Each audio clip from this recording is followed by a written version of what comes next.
நேபாளத்தில் சமூக வலைதள தடைக்கு எதிராக போராட்டம் வெடித்துள்ளது. கூடுதல் தகவல்களை செய்தியாளர் முகிலனிடம் கேட்கலாம்.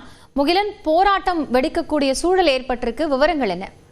காயத்ரி, ஒரு பெரும் ஜென்சி ரெவல்யூஷன் என்று பெயரிட்டு பல்லாயிரக்கணக்கான இளைஞர்கள் தற்போது நேபாள் காட்மாண்டு பகுதியில் ஒரு பெரும் திரள் போராட்டத்தில் ஈடுபட்டு வருகின்றனர். மிக முக்கியமாக நேபாள் அரசானது 26 சமூக வலைதளங்களை முடக்கியது. குறிப்பாக இன்ஸ்டாகிராம், வாட்ஸ்அப், ஃபேஸ்புக் போன்ற பல, அதாவது இளைஞர்கள் பயன்படுத்தக்கூடிய அந்த சமூக வலைதளங்களை அவர்கள் முடக்கினர். இதைத் தொடர்ந்து மாணவர்கள் ஏற்கனவே தொடர்பாக போராட்டம் வெடிக்கும் என்றும் எச்சரிக்கையும் விடுத்திருந்தனர். அதைத் தொடர்ந்து தற்போது லட்சக்கணக்கான இளைஞர்கள் தற்போது வீதிகளில் அவர்கள் குழுமி இருக்கின்றனர். மிக முக்கியமாக தற்போது இருக்கும் அந்த அரசானது அப்புறப்படுத்த வேண்டும் என்றும் ஒரு கோரிக்கையை முன்வைத்து அவர்கள் போராட்டத்தில் ஈடுபட்டு வருகின்றனர். அவர்கள் முன்வைக்கக்கூடிய கோரிக்கை ஏற்கனவே நேபாள அரசில் லஞ்சம், ஊழல் என்பது மிக கடுமையாக இருக்கிறது. அவ்வாறு இருக்கும்போது இந்த அரசு உடனடியாக பதவி விலக வேண்டும் என்ற கோரிக்கையை முன்வைத்து அவர்கள் போராட்டத்தில் ஈடுபட்டு வருகின்றனர். அது மட்டுமல்லாது ஏற்கனவே, அதாவது பங்களாதேஷிலும் இது போன்ற ஒரு சூழ்நிலை இருந்தது. அங்க இருக்கக்கூடிய இளைஞர்கள், அங்க இருக்கக்கூடிய அரசு மேல் பல்வேறு குற்றச்சாட்டுகளை முன்வைத்து வந்திருந்தனர். அதே போல நேபாளத்திலும் ஏற்கனவே இந்த ஊழல் போன்ற பிரச்சனைகளை முன்வைத்து அவர் போராட்டம் ஈடுபட்டு வந்தனர். ஆனால் தற்போது இந்த அரசு மேற்கொண்டிருக்கக்கூடிய இந்த சமூக வலைதளங்கள் முடக்கம் என்ற அந்த நடவடிக்கைக்கு பிறகு தற்போது அவர்கள் வீதியில் இறங்கி போராடி வருகின்றனர். மிக முக்கியமாக நேபாள அரசானது கடந்த மாதம் ஒரு 7 நாட்கள் அவர்கள் அந்த 7 நாட்கள் ஒரு கெடுவனை வைத்திருந்தார்கள். அதில் இந்த சமூக வலைதள நிறுவனங்கள் பதிவு செய்ய வேண்டும், இங்கு நேபாளில் யார் ஒரு அதிகாரி என்பதையும் நியமித்து அந்த அதிகாரியின் விவரங்களை அரசுடன் பகிர்ந்து கொள்ள வேண்டும் என்றும் அவர்கள் அந்த உத்தரவில் தெரிவித்திருந்தனர். ஆனால் எந்த ஒரு முன்னணி நிறுவனம், அதாவது இந்த பேஸ்புக், மெட்டா போன்ற எந்த முன்னணி சமூக வலைதள நிறுவனங்களும் முன்வந்து அவர்கள் அந்த பதிவை செய்யவில்லை. இதனால் ஏற்கனவே நேபாள அரசு தெரிவித்ததுபடி அந்த இணையதளங்கள் முடக்கப்பட்டது. அதைத் தொடர்ந்து தற்போது இந்த போராட்டம் பெருமளவில் நடைபெற்று வருவதை நம்மால் பார்க்க முடிகிறது.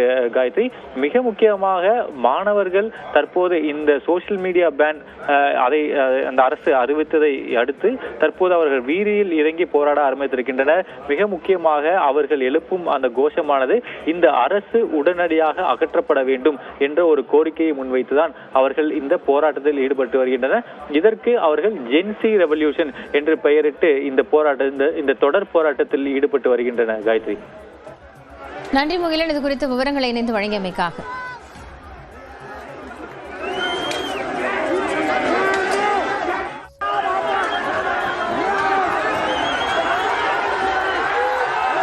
முகிலன், இப்போ இந்த மாணவர்கள் போராட்டம் அப்படிங்கிறது தன்னெழுச்சியா மாறி இருக்கு. இப்போ இதை கட்டுப்படுத்துறதுக்கு அரசு தரப்புல இருந்து என்ன நடவடிக்கை எடுக்கப்பட்டிருக்கு? ஏற்கனவே போராட்டம் நடத்தப்படும் அப்படின்னு அறிவிப்பு வெளியானதுனால அதற்கான ஏற்பாடுகள் செய்யப்பட்டிருந்ததா? கண்டிப்பாக காயத்ரி, இது போன்ற ஒரு கூட்டத்தை நேபாள அரசு எதிர்பார்க்கவில்லை என்று நாம் சொல்ல வேண்டும். ஏனென்றால் ஒரே சமயத்தில் லட்சக்கணக்கான மாணவர்கள் தற்போது அந்த வீதிகளில் இறங்கி போராட்டத்தில் ஈடுபட்டு வருகின்றனர். எவ்வாறு நம் பங்களாதேஷில் இது போன்ற ஒரு சூழ்நிலையை பார்த்தோமோ அதே போன்ற ஒரு சூழ்நிலை தற்போது நேபாளத்தில் வெடித்திருப்பதை பார்க்க முடிகிறது. அங்கு இருக்கக்கூடிய இளைஞர்கள் முன்வைக்கக்கூடிய முதல் கோரிக்கையே இந்த அரசு அகற்றப்பட வேண்டும். ஊழல் அதிகமாக இருக்கக்கூடிய இந்த அரசு உடனடியாக அகற்றப்பட வேண்டும் என்ற கோரிக்கையை தான் முன்வைத்து அவர்கள் இந்த போராட்டத்தில் அவர்கள் தீவிரமடைவதை நம்மால் பார்க்க முடிகிறது. அதே போல நேபாள அரசும் தற்போது அவர்கள் மாணவர்களை கைது செய்யக்கூடிய அந்த நடவடிக்கைகளும் ஈடுபட்டு வருகின்றன. மிக முக்கியமாக ஊரடங்கானது தற்போது பிறப்பிக்கப்பட்டிருக்கிறது. காட்மாண்டுவில் இருக்கக்கூடிய பல்வேறு இடங்களில் இந்த ஊரடங்கானது தற்போது பிறப்பிக்கப்பட்டுள்ளது. அதே போல இந்த வாட்டர் கேனன்ஸ் என்று சொல்வார்கள்,